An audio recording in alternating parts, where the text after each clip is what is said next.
भगवते वासुदेवाय। 31वां अध्याय। मनुष्य योनि को प्राप्त हुए जीव की गति का वर्णन। श्री भगवान कहते हैं, माता जी, जब जीव को मनुष्य शरीर में जन्म लेना होता है तो वह भगवान की प्रेरणा से अपने पूर्व कर्मानुसार देह प्राप्ति के लिए पुरुष के वीर्य कण के द्वारा स्त्री के उदर में प्रवेश करता है। वहां वो एक रात्रि में स्त्री के रज में मिलकर एक रूप कलल बन जाता है। 5 रात्रि में बुद्बुद रूप हो जाता है। 10 दिन में बेर के समान कुछ कठिन हो जाता है और उसके बाद मांसपेशी अथवा अंडज प्राणियों में अंडे के रूप में परिणत हो जाता है।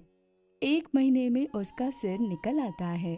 2 मास में हाथ पांव आदि अंगों का विभाग हो जाता है और 3 मास में नख, रोम, अस्थि, चर्म, स्त्री पुरुष के चिन्ह तथा अन्य छिद्र उत्पन्न हो जाते हैं। 4 मास में उसमें मांसादि 7 धातुएं पैदा हो जाती है। 5वें महीने में भूख प्यास लगने लगती है और 6ठे मास में झिल्ली से लिपटकर वो दाहिनी कोख में घूमने लगता है। उस समय माता की खाए हुए अन्न जल आदि से उसकी सब धातुएं पुष्ट होने लगती है और वो कृमि आदि जंतुओं के उत्पत्ति स्थान उस जघन्य मल मूत्र के गड्ढे में पड़ा रहता है। वो सुकुमार तो होता ही है, इसलिए जब वहां के भूखे कीड़े उसके अंग प्रत्यंग को नोचते हैं तब अत्यंत क्लेश के कारण वो क्षण क्षण में अचेत हो जाता है। माता के खाए हुए कड़वे, तीखे, गरम, नमकीन, रूखे और खट्टे आदि उग्र पदार्थों का स्पर्श होने से उसके सारे शरीर में पीड़ा होने लगती है। वो जीव माता के गर्भाशय में झिल्ली से लिपटा और आंतों से घिरा रहता है। उसका सिर पेट की ओर तथा पीठ और गर्दन कुंडलाकार मुड़े रहते हैं। वह पिंजड़े में बंद पक्षी के समान पराधीन एवं अंगों को हिलाने डुलाने में भी असमर्थ रहता है। इसी समय अदृष्ट की प्रेरणा से उसे स्मरण शक्ति प्राप्त होती है। तब अपने सैकड़ों जन्मों के कर्म याद आ जाते हैं और वो बेचैन हो जाता है तथा उसका दम घुटने लगता है। ऐसी अवस्था में उसे क्या शांति मिल सकती है। 7वां महीना आरंभ होने पर उसमें ज्ञान शक्ति का भी उन्मेष हो जाता है, परंतु प्रसूति वायु से चलायमान रहने के कारण वो उसी उदर में उत्पन्न हुए विष्ठा के कीड़ों के समान एक स्थान पर नहीं रह सकता। तब सप्त धातु में स्थूल शरीर से बंधा हुआ वो देहात्मदर्शी जीव अत्यंत भयभीत होकर दीन वाणी से कृपा याचना करता हुआ हाथ जोड़कर उस प्रभु की स्तुति करता है जिसने उसे माता के गर्भ में डाला है। जीव कहता है, मैं बड़ा अधम हूँ। भगवान ने मुझे जो इस प्रकार की गति दिखाई है वो मेरे योग्य ही है। वे अपनी शरण में आए हुए इस नश्वर जगत की रक्षा के लिए ही अनेक प्रकार के रूप धारण करते हैं। अतः मैं भी भूतल पर विचरण करने वाले उन्हीं के निर्भय चरणाविंदों की शरण लेता हूँ। जो मैं जीव इस माता के उदर में देह, इंद्रिय और अंतःकरण रूपा माया का आश्रय कर पुण्य पाप रूप कर्मों से आच्छादित रहने के कारण बद्ध की तरह हूँ, वही मैं यही अपने संतप्त हृदय में प्रतीत होने वाले उन विशुद्ध उपाधि रहित अविकारी और अखंड बोध स्वरूप परमात्मा को नमस्कार करता हूँ।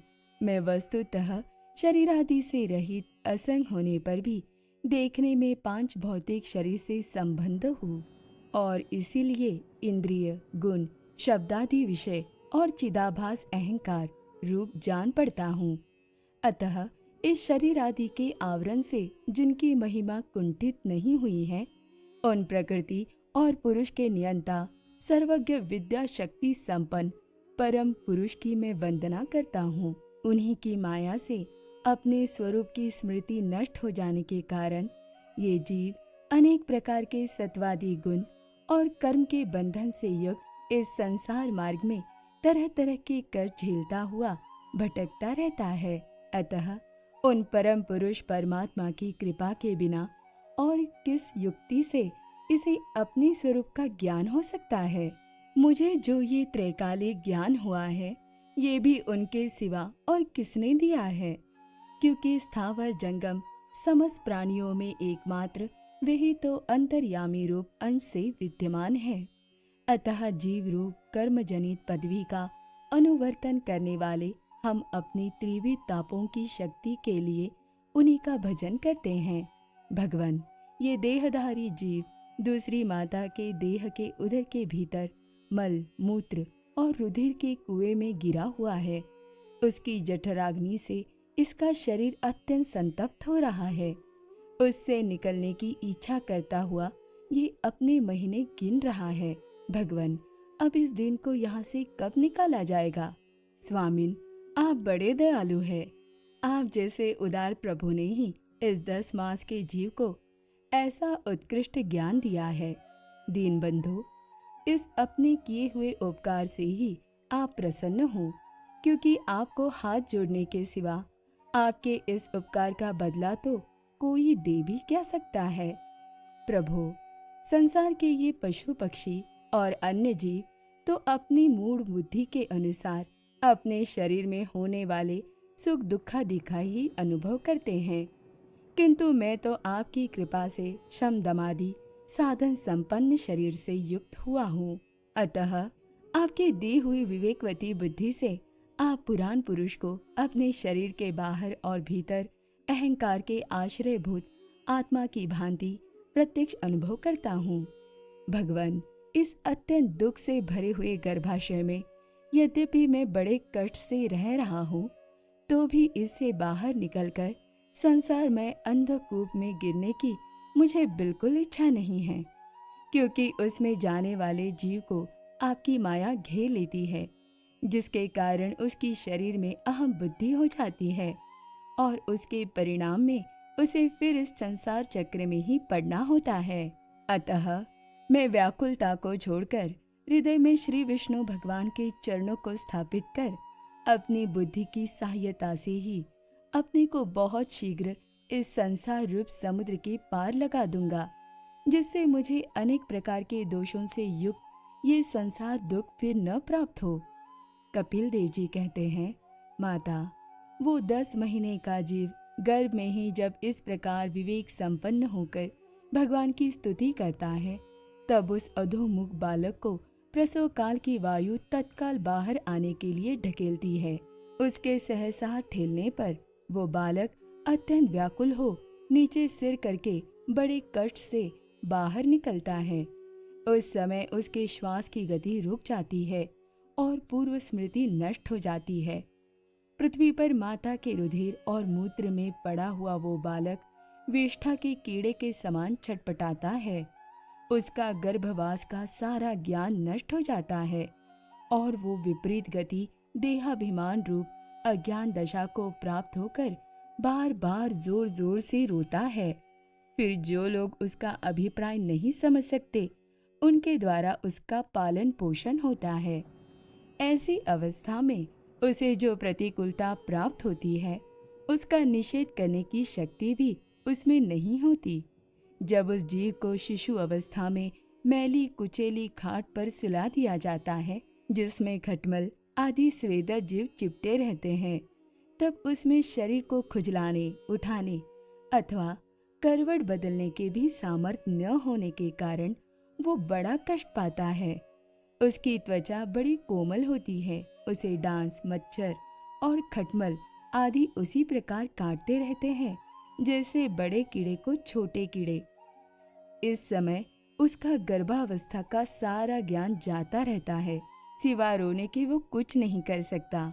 इसी प्रकार बाल्य, कौमार और पौगंड अवस्थाओं के दुख भोगकर वो बालक युवा अवस्था में पहुंचता है। इस समय उसे यदि कोई इच्छित भोग नहीं प्राप्त हुआ, तो अज्ञानवश उसका क्रोध उद्दीप्त हो उठता है और वो शोकाकुल हो जाता है।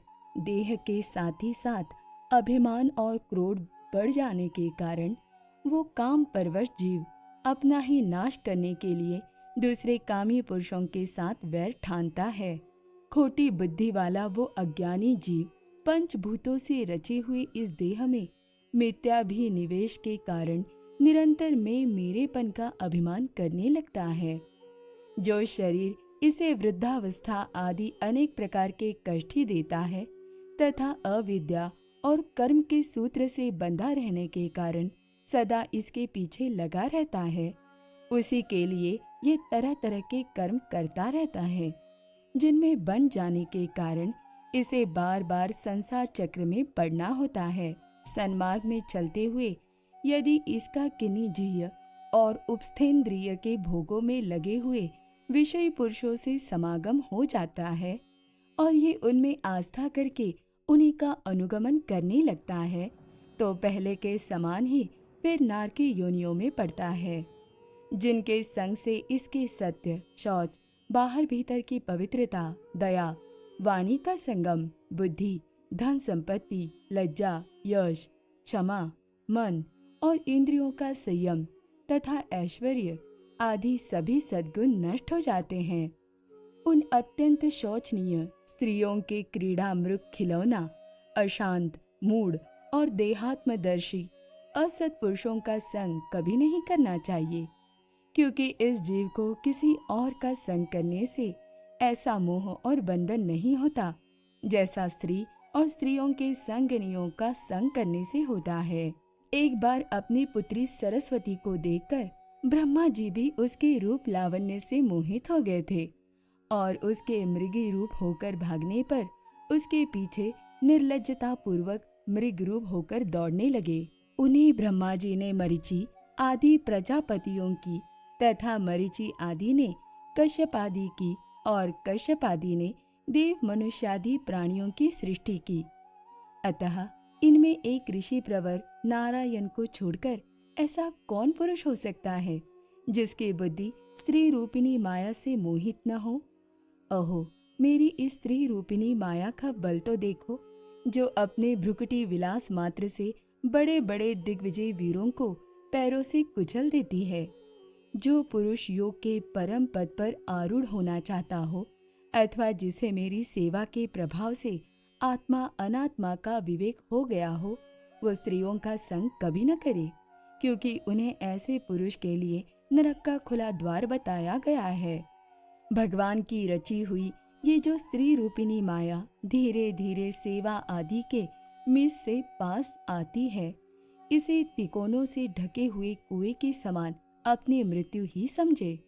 स्त्री में आसक्त रहने के कारण तथा अंत समय में स्त्री का ही ध्यान रहने से जीव को स्त्री योनि प्राप्त होती है।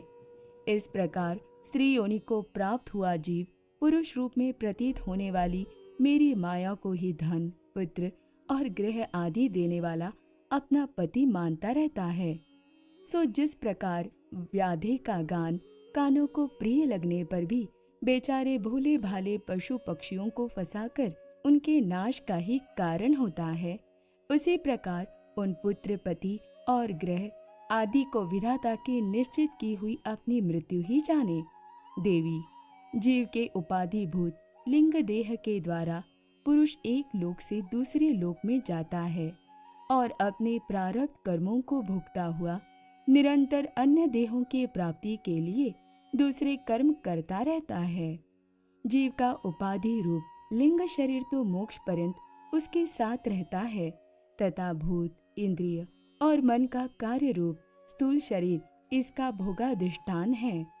इन दोनों का परस्पर संगठित होकर कार्य न करना ही प्राणी की मृत्यु है और दोनों का साथ साथ प्रकट होना जन्म कहलाता है। पदार्थों की उपलब्धि के स्थान रूप इस स्थूल शरीर में जब उनको ग्रहण करने की योग्यता नहीं रहती, ये उसका मरण है और ये स्थूल शरीर ही मैं हूँ, इस अभिमान के साथ उसे देखना उसका जन्म है।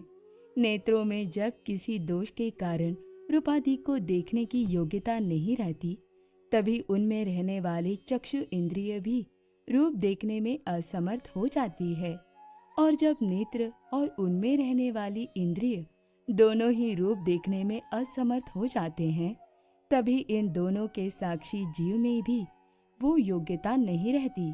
अतः मुमुक्ष पुरुष को मरणादि से भय, दीनता अथवा मोह नहीं होना चाहिए। उसे जीव के स्वरूप को जानकर धैर्यपूर्वक निसंग भाव से विचरना चाहिए तथा इस मायामय संसार में योग वैराग्य युक्त सम्यक ज्ञानमयी बुद्धि से शरीर को निक्षेप धरोहर की भांति रखकर उसके प्रति अनासक्त रहते हुए विचरण करना चाहिए। ओम नमो भगवते वासुदेवाय।